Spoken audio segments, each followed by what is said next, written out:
That's what I need, yeah.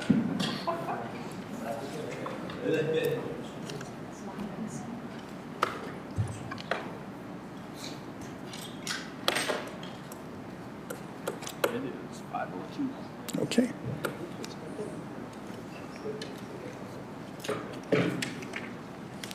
We all set? Yeah. All right. So great to see everybody. And I hope that those of you who got to take a little break time enjoyed that. And here we are back again together for our Committee of the Whole meeting. So I'm going to officially call to order Kalamazoo City Commission Committee of the Whole meeting for Monday, April 7th, 2025. Clerk Burling, please call the roll. Commissioner Cooney. Present. Commissioner Decker. Commissioner Hoffman. Present. Commissioner Pradel. Present. Commissioner Wilson. Present. Vice Mayor Hess. Present. Mayor Anderson. Here. Thank you, Clerk Boiling. May I have a motion to excuse Commissioner Decker? So moved. Motion made by Vice Mayor Hess. Second. Supported by Commissioner Hoffman. All in favor, please say aye. Aye. Opposed, nay. Thank you. Motion passes. Communications, Manager Ritzmar. Nothing, Your Honor. All right, thank you. Now is an opportunity for public comments at our Committee of the Whole meeting. Anyone wanting to take advantage of this public comment period, just a reminder, it's a time for you to share your thoughts, not a time for dialogue. Shorter time here at the Committee of the Whole meeting is 2 minutes rather than 4 minutes at our business meeting. Seeing no one, now we are skipping down here to the work of our Committee of the Whole meeting this evening, and I see we have our county partner in the room as well. So, Manager Ritzmar. Well, thank you, Mayor. I'd like to call Justin Gish forward, our sustainability planner, and he has a guest with him. I'll let him introduce them. And then tonight we're going to be covering two topics. First, the city-county sustainability update, get an update on that, and our social equity cannabis chamber first year-end report. So, Justin, the floor is yours. Welcome. Great, thank you. Yep, so I have Taylor Van Winkle from the county. I'll let Taylor talk about their title. What are you? The Climate Sustainability Coordinator at the county. Climate Sustainability Coordinator. So I get hung up on that because I'm the Sustainability Planner. Everyone calls me Sustainability Coordinator. But so we're going to talk a little bit about the work that the city and the county will be doing. The county received an impressive grant to do work in the city. I'll let Taylor talk a little bit more about that. But, you know, pairing this, so usually I speak to you all about greenhouse gases. With the weather warming up, the world kind of waking up, I thought we'd talk a little bit beyond the greenhouse gases. Commissioner Wilson, you'd mentioned No Mo May. We'll talk a little bit about that. So I'll run through this. I'll turn it over to Taylor, and then we'll both be here available for questions. So one of the things you start seeing you'll soon see a resolution to declare Kalamazoo a bee city. So we will join 230 municipalities across 47 states, showing our commitment to protecting pollinator habitat, creating a little bit more vibrant ecosystem within the city. What that entails, through the ECC, we'll establish a Bee City USA committee that will just kind of look at native plant and pollinator issues in the city. We'll commit to public and private land improvements. Part of that is the Buzz in the Zoo. Part of it is a partnership with parks right now. We're working on getting more invasive or native species on park properties. Buzz in the Zoo. So here's where No Mo May last year was the beginning of what we now have a essentially year-round pollinator program. So with the help of Destiny Satina, our community sustainability liaison through the My Healthy Climate Corp position, we created this event. But like I said, it's a year-long event. So No Mo May was, you know, again, it's in the title there. It focuses on May. It focuses on letting natural spaces grow a little bit wild while still thinking about pollinators. We've shifted that a little bit. So the city will still relax its tall weed and grass ordinances in May. So if folks want to let their grass grow a little bit taller in May to kind of help pollinators get a head start, they can do that. But we're going to really focus on educating folks about the benefits of native plants. net benefit of planting native plants throughout the summer, looking into the fall, maybe leaving leaves, leaving stems, so pollinators can continue to grow in those. So stay tuned for that. We'll have a kickoff event April 24th at the KIA from 6 to 8. Also working on more invasive species eradication education here in the city. There's a picture of my pal Hannah from Parks, working on some Japanese knotweed at Woods Lake there. Also working with the Michigan Waterway Stewards this weekend to remove invasive species from Mayor's Riverfront Park and Verberg Park. So again, you know, as the world kind of warms up, everything kind of comes, we're trying to push a little bit more into the natural world, eradicate invasive species, make the ecosystem a little bit better here.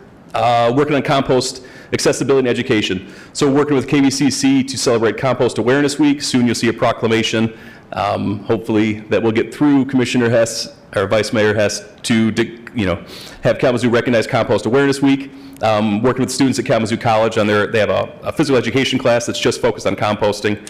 And then reviewing the city's codes and ordinances to make sure that composting can be done in a neighbor-friendly manner. Right now, the city codes and ordinances, they allow for composting. It has to be a well-maintained pile. We're helping folks understand what a well-maintained pile is.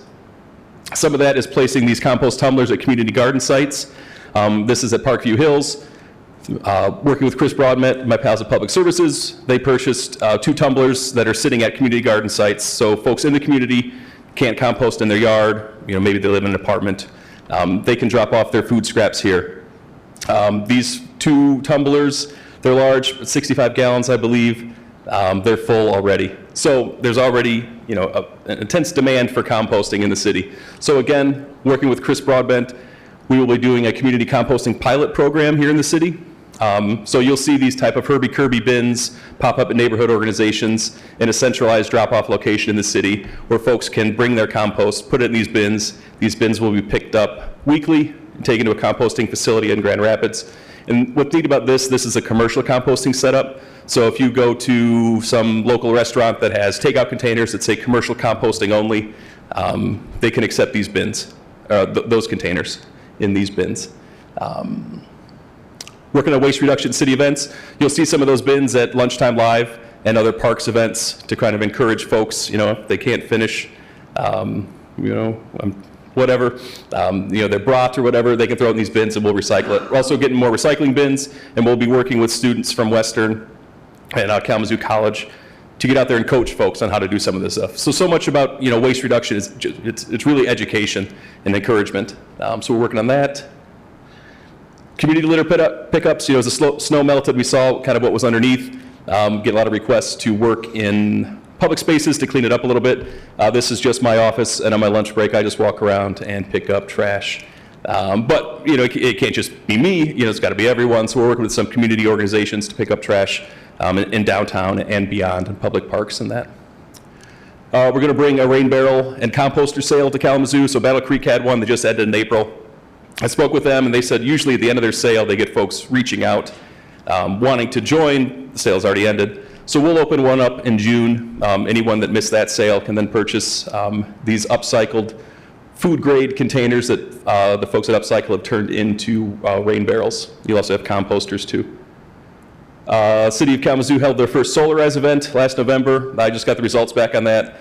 So that resulted in 12 installs, so 12 residents in the city committed to putting solar panels on their homes, and that added 54 kilowatts of solar energy to the grid. So that was successful. We'll have another event this summer. Hopefully we can get more solar panels on more homes in the city. Going more into the solar field, so Kalamazoo, we've reached bronze as a Soul Smart community. Soul Smart is a national program that helps communities streamline their permitting process and codes and ordinances to allow for solar. So we're bronze now. Working with a student, Beja, from the Broncos Lead program at Western Michigan University. She's reviewing all of the codes and ordinances in the city and getting them up to speed. Soon we'll be silver, but we're at bronze now, and we're going to keep climbing up.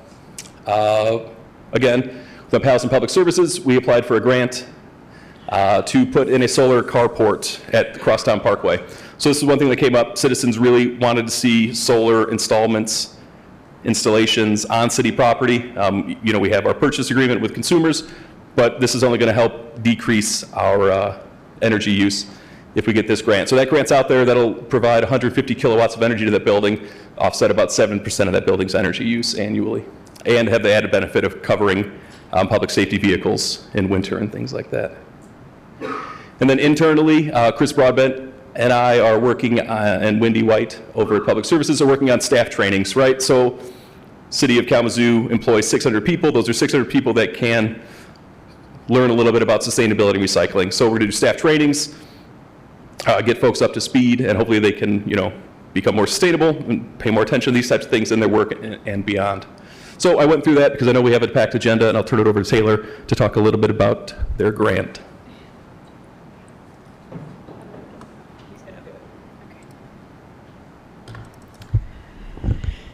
Alrighty. Oops, that's too much. Hello, everyone. I'm Taylor Van Winkle from the county. I'm the Climate Sustainability Coordinator at the county, like Justin mentioned.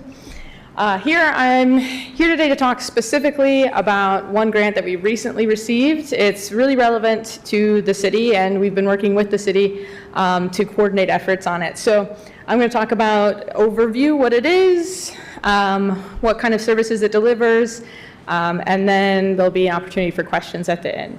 All right? Okay.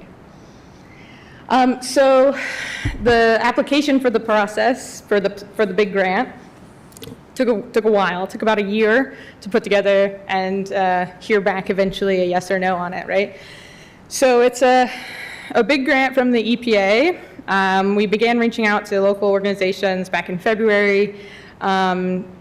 We began meetings with local organizations for concerns, issues in the community, capacity, information, those kinds of things, and gathering community input in that format. We submitted in July. We heard back late November, and then in December we received the grant award. The grant award period began in January 2025, and it will last until the end of 2027, so 3 full years inclusive. And then what we've already started in this first quarter is hiring staff and beginning to roll out programming. In the second quarter, so beginning in April, we anticipate beginning the enrollment process of participants into the program. I'm gonna jump into what the program is in a second. Okay, so it's from the EPA. It's originally funding from the Inflation Reduction Act. It totals $18.9 million over 3 years. Local benefits include reducing greenhouse gas emissions, reducing air pollution, increasing resiliency to climate disasters, repairs to critical infrastructure, strengthening local labor force, creating local jobs, creating local pathways for careers to retain that workforce. So the target area is entirely within the city of Kalamazoo. So one of the requirements for the application was that the qualifying target areas had to be in what the EPA called disadvantaged communities, and that is determined by a lot of different metrics: exposure to air toxicity, proximity to toxic waste, historical waste, historical pollution, Superfund sites, air pollution, asthma risk, cardiovascular risk. Lots of different metrics went into creating the qualifications